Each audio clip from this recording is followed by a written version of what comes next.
Salut à tous, c'est BizBiz. Alors aujourd'hui, l'épisode 713 du Zappy Match. Comme d'habitude, je vous mets des images de foot d'actualité ou des images anciennes. On en parle un peu et c'est parti. Donc tout d'abord, n'hésitez pas à installer l'application OneFootball pour suivre toute l'actualité du foot. Les liens sont en description. Donc on va commencer directement avec l'Europa League et le match entre Rennes et Arsenal. Et victoire du stade rennais 3-1 contre les Gunners. Donc c'est la première équipe quand même française à gagner contre Arsenal à domicile. C'était jamais arrivé dans le passé en Coupe d'Europe. Donc déjà, gros exploit réalisé par Rennes. Et surtout, ils étaient menés 1-0 dans la rencontre. Il y a eu un tournant du match, c'est à la 41e minute, juste avant la mi-temps. Socrates a pris deux cartons jaunes, donc voilà, carton rouge pour lui. Et sur le coup franc, juste après, Bourigo a envoyé une grosse reprise de volée en pleine lucarne de Petrovic.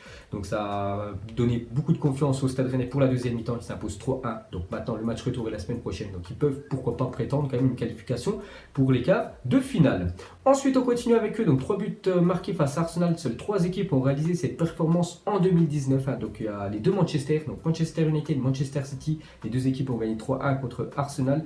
Et la troisième équipe a remarqué 3 buts sur cette année 2019. C'est le Stade Rennais. Donc on a le gros exploit réalisé par Rennes. Ensuite, on continue une fois de plus avec eux. Regardez, ils font la une journal de l'équipe. Aujourd'hui, c'est marqué Rennes, c'est canon par rapport à leur prestation XXL, on peut dire, hier. Et pour finir avec le Stade Rennais, depuis l'arrivée de Julien Stéphan en tant qu'entraîneur, donc c'est 21 matchs, 13 victoires, 5 matchs nuls et seulement 3 défaites. Donc on peut voir que Sabri Lamouchi, ça n'allait pas trop bien au début de saison. C'est pour ça qu'ils ont viré l'entraîneur. Et des fois, quand tu vires l'entraîneur, mais il y a un électrochoc, on peut dire, dans les têtes des joueurs. Et ça se passe beaucoup mieux pour le Stade Rennais, qui est bien, on peut dire, en championnat et en Coupe d'Europe. Ils sont très bien partis pour se qualifier. Bon, après, il reste encore un match retour et bien sûr, ça sera compliqué du côté de l'Angleterre. Ensuite, pour continuer avec l'Europa League, on peut voir tous les résultats de la soirée d'hier. On peut voir que Villarreal, ils sont 18e quand même de Liga. Cette année, ça va pas du tout. Mais en Coupe d'Europe, ça va très bien parce qu'ils sont imposés 3-1 du côté de la Russie, du côté du Zénith Saint-Pétersbourg. Bonne opération pour Chelsea et Naples qui s'imposent 3-0. Donc, ils sont quasiment, on peut dire, qualifiés pour l'écart de finale. On peut voir que Valence a imposé 2-1 et Séville a fait 2 partout contre le Slavia Prague. Et pour finir avec l'Europa League, l'équipe type de la semaine en Europa League, on peut voir un joueur du Stade Rennais, c'est Hatem Ben Arfa. Grosse prestation de l'ancien Parisien hier, qui est sur le côté gauche de cette équipe. Donc Moreno, Rodrigo en attaque, on peut voir Pedro, un joueur de Chelsea, David Luiz, Koulibaly, défenseur de Naples. Voilà, la meilleure équipe, on peut dire, de l'Europa League cette semaine. Ensuite, cette fois-ci, regardez l'équipe type de la semaine en Ligue des Champions. Donc on peut voir beaucoup de joueurs de l'Ajax qui ont réalisé l'exploit d'éliminer le Real Madrid. Donc on peut voir Tadic, Schroen au milieu, Ziyech aussi. En milieu de terrain, on peut voir le gardien français Hugo Lloris dans les cages qui a fait un gros match contre Dortmund cette semaine. On peut voir un joueur parisien, même s'ils sont éliminés, c'est Juan Bernat qui a été buteur. Et bien sûr, on attaque un numéro 9, Lukaku, qui a marqué un doublé contre le PSG. Ensuite, on revient sur le Paris Saint-Germain et l'élimination. Ça fait quasiment 48 heures que le PSG est sorti, on peut dire, par la petite porte de la Ligue des Champions une fois de plus cette année. Donc Lizarazu est revenu sur cette élimination. Il a dit que c'est une défaite encore pire qu'il y a 2 ans, car le Barça était une grande équipe, alors qu'hier, avant-hier, les joueurs avaient affaire à une équipe moyenne de Manchester. Il y a un problème sur la mentalité. C'est vrai qu'il y a 2 ans, c'est une grosse équipe qui affrontait le PSG. Ils se sont fait revenir, c'est comme ça. Mais avant-hier, c'était quasiment, on peut dire, un centre de formation de Manchester United. Il y avait beaucoup de joueurs qui sont rarement titulaires et ils ont quand même réussi à gagner 3 en Parc des Princes. Ça, c'est quand même incroyable. Ensuite, à parler de Nasser à la fin du match, regardez ce qu'il a fait. Donc, fou de rage contre l'arbitrage. Donc, Nasser a laissé exploser sa colère contre une porte avant-hier après le match. Même situation pour Neymar qui a débarqué dans les couloirs du Parc des Princes en essayant de se rendre dans le bureau des arbitres avant d'être retenu. Donc déjà hier, Neymar, je vous avais dit qu'il avait fait un message sur Instagram. Tout simplement, il insultait les arbitres. Donc à mon avis, il va être sanctionné. On peut voir qu'il voulait rentrer dans le bureau des arbitres pour en découdre avec eux. Donc heureusement que les personnes ont retenu. Sinon, il aurait pu suspendu au moins une dizaine de matchs. Neymar. Ensuite, on continue avec le PSG. Sur les 3 dernières saisons, le PSG n'a jamais disputé les quarts de finale de la Ligue des Champions. C'est moins bien que Monaco, Séville, Leicester, AS Roma, Porto et l'Ajax. Tous ces clubs que je vous ai cités sur les 3 dernières saisons, ils ont au moins atteint, on peut dire, les quarts de finale, parce que le PSG, depuis l'arrivée du Qatar, depuis le rachat du club, c'était en 2012-2013. Donc au mieux, c'est les quarts de finale, au pire, c'est les 8e de finale. Regardez. Bon, après, c'est quand même des grosses équipes qui les éliminent à chaque fois. Mais dès qu'il y a, on peut dire, du répondant en face, tout simplement, le PSG se fait éliminer. Ensuite, à parler de Thomas Tuchel, a accordé 3 jours de coupure à ses joueurs qui reprendront l'entraînement dimanche avant déplacement à Dijon mardi prochain. Donc voilà, 3 jours de repos pour les Parisiens. Donc ils vont pouvoir voilà, se remettre en question, vraiment être vider voilà, leur esprit, parce que là, ce qu'ils ont fait quand même avant-hier, c'est quand même incroyable. Et maintenant, voilà, la fin de saison pour le PSG, c'est vraiment fan, hein, parce que voilà, en Ligue 1, on sait déjà qu'ils sont champions, ils ont 20 points d'avance hein, sur deuxième qui est Lille. Ils vont jouer une finale de Coupe de France. Donc voilà ce que va jouer le PSG hein, pour cette fin d'année. Ensuite, à parler de Cavani à relever et est allé réconforter un par un ses coéquipiers qui étaient tous au sol au coup de sifflet final. On ne peut qu'aimer ce joueur. Hein. Donc Cavani, je crois, c'est l'un des joueurs voilà, les premiers achetés sous l'ère Qatar. Hein. Ça fait quasiment 5 ans qu'il est au PSG. Et voilà, il sait qu'il y a beaucoup de désillusions en Ligue des Champions. Et même voilà, avant-hier, hein, voilà, tout le monde était à terre. Il est parti réconforter un par un voilà, les joueurs du PSG. Donc il a l'habitude hein, de faire ça quand même ces dernières années. Ensuite, regardez les ressemblances entre les deux buts qui ont éliminé le PSG des coupes cette saison. Donc en Ligue des Champions, en Coupe de la Ligue. Donc déjà les deux buts ont été marqués par un Marcus, hein, donc Marcus Rashford et Marcus Thuram pour Guingamp. But inscrit à la 92e et 94e minute hein, sur un penalty. Voilà le dénouement cette année pour le PSG. Ensuite, on continue sur Manchester United a tiré 5 fois au but avant-hier. Hein, donc le premier but déjà de Lukaku hein, sur une passe D de Kehrer. Le deuxième tir de Manchester, c'était le tir de Rashford repoussé par Buffon dans les pieds de Lukaku. Le troisième tir, hein, c'est le but de Lukaku juste après. Quatrième tir, c'est le tir de Dalot touché par la main de Kimpembe en toute fin de match. Et le cinquième tir hein, réalisé par Manchester avant-hier, hein, c'est simplement le penalty de Marcus Rashford. Hein, incroyable réalisme. Hein. Donc voilà, quand même, scénario incroyable hein, dans cette rencontre. Ensuite, une déclaration de Mark Clattenburg, donc c'est un arbitre anglais qu'on voit souvent en Ligue des Champions, même en Première Ligue 1.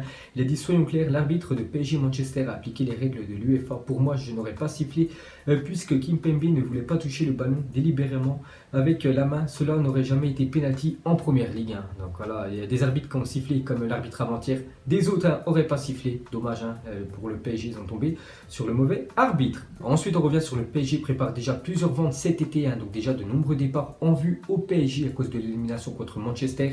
Donc déjà 3 joueurs, hein, Thomas Meunier, Christopher Nkunku et Jesse Rodriguez devraient quitter le club l'été prochain. Et peut-être des joueurs cadres hein, comme Cavani et Di Maria ne seraient pas retenus par l'équipe voilà, parisienne. Hein. Donc vu qu'ils aimeraient bien recruter le PSG, donc il faut déjà vendre des gros joueurs qui apportent beaucoup de sous. Donc Cavani ou Di Maria, voilà, ils ont quand même une valeur marchande sur le marché des transferts. Donc comme ça, ils pourraient réinvestir hein, sur des autres joueurs. Donc voilà, les joueurs qui risquent hein, de quitter le PSG l'été prochain. Ensuite, il y a 2 ans, jour pour jour, le FC Barcelone réalisait l'exploit le plus incroyable de l'histoire des Coupes d'Europe. Hein. Jamais une équipe avait remonté à 4-0 et c'était le 8 mars 2017. Aujourd'hui, le 8 mars 2019, 2 ans jour pour jour hein, que le Barça avait fait la remontada du siècle. Ensuite, officiel, Guy Francesco n'est plus l'entraîneur de l'AS Roma, donc il s'est fait limoger voilà, hier, l'ancien entraîneur de l'AS Roma à cause des 2 grosses défaites hein, qu'a subi l'AS Roma cette semaine. Hein. Donc déjà contre la Lazio la semaine dernière et il y a quelques jours contre Porto, l'élimination de l'AS Roma. Donc voilà, c'est fini entre lui et Rome et normalement ça devrait être Claudio Ranieri qui devrait prendre le poste d'entraîneur.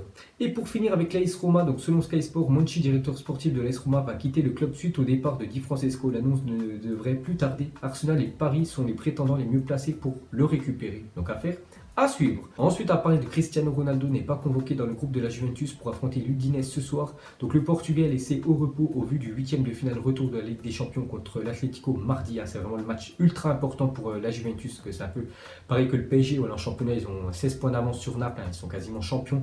Donc voilà, maintenant, vraiment, leur objectif c'est de faire une remontada contre l'Atlético. Donc c'est pour ça que Ronaldo est mis au repos, il prend aucun risque, hein, voilà, Allegri, et voilà, qu'il soit apte à 100% mardi soir. Ensuite, officiel, BFM TV diffusera la finale de la Ligue des Champions en clair le 1er juin prochain. Donc voilà, les BFM TV, normalement, ils mettent que des infos. Il y aura du football, un match entier. Ce sera la finale de la Ligue des Champions qui sera diffusée sur cette chaîne. C'est officiel. Donc on en reparlera d'ici là. Ensuite, on va parler de Kingsley Coman ne sera pas présent pour le match retour contre Liverpool mercredi prochain. Donc ce serait quand même un gros manque hein, pour le Bayern Munich hein, de jouer sans Kingsley Coman qui est très bon cette année. Bon, quand il est apte à jouer parce qu'il a eu des grosses blessures. Hein. Donc selon Bild, après c'est toujours pas officiel, mais il pourrait être, on peut dire, indisponible hein, pour cette rencontre. Ensuite, l'appareil du FC Nantes n'a pas laissé sa part de recettes, 41 000 € à Vitré. Donc c'était mercredi après le match de Coupe de France remporté par le FC Nantes 2-0. Donc le club de National n'avait pas accepté de jouer le match retardé à la Beauchoir en hommage à Salah. Donc eux, ils voulaient jouer absolument dans leur stade. Hein. C'est peut-être pour ça que Nantes n'a pas voulu leur donner la recette tout simplement du match. Parce que souvent, la grosse équipe hein, laisse la recette hein, pour les clubs amateurs. Ensuite, on va parler de Tadic, hein, le joueur serbe qui a fait un match monstrueux contre le Real Madrid. Donc il avait reçu 10 sur 10 dans le journal de l'équipe. On peut voir qu'il y il y avait 5 autres joueurs qui avaient déjà eu cette note. Donc Neymar, Carlos Eduardo contre Guingamp, c'était en 2014. Lewandowski et 2 fois Messi. Et pour revenir sur Lionel Messi, il y a 7 ans, jour pour jour, Messi devenait le premier joueur de l'histoire de la Ligue des Champions à inscrire un quintuplé. Donc il a inscrit quand même 5 buts. Donc c'était face au Leverkusen en 8e de finale. Score 7-1 pour le Barça. Sa performance lui a valu un 10 sur 10 dans le journal L'équipe le lendemain. Voilà quand même ce qu'il y avait eu il y a 7 ans, jour pour jour. Ensuite, la célébration de Mario Balotelli face à Saint-Etienne dimanche dernier a fait le tour du monde avec des millions de vues. Donc, et c'est l'OM qui en a profité avec une retombée économique évaluée à 270 000 euros. Donc de quoi payer une partie de son salaire. Donc vous vous souvenez, voilà, quand il a pris un selfie sur Instagram avec les autres joueurs marseillais. Donc ça fait le tour du monde. Donc il y a eu beaucoup d'argent récolté grâce à ça. Voilà.